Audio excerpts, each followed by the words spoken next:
Welcome to Penrose Learning, where we make understanding easy. In this video, I will explain how to make collard greens with neck bones.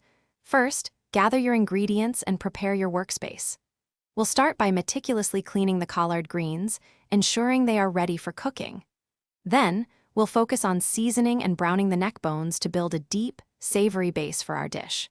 Finally, we'll combine everything and simmer it to perfection, creating a comforting and flavorful meal for everyone to enjoy. Properly cleaning your collard greens is crucial for a great dish.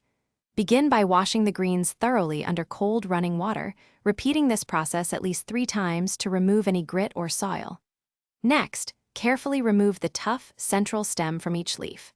Finally, stack several cleaned leaves together, roll them up, and slice them into uniform 1-inch strips, preparing them for the pot.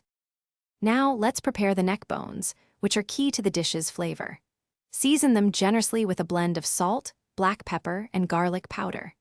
In a large, heavy-bottomed pot, brown the seasoned neck bones over medium-high heat for about 10 minutes, developing a rich crust. Then, add enough water or chicken broth to fully cover the bones and simmer them gently for at least 2 hours until they are very tender. With the neck bones tender, it's time to bring everything together. Carefully add your cleaned and cut collard greens directly into the pot with the simmering neck bones and their flavorful liquid. Stir everything thoroughly to ensure the greens are submerged and well combined. Continue to simmer the mixture for at least 1 hour or until the collard greens reach your desired tenderness, absorbing all those wonderful flavors.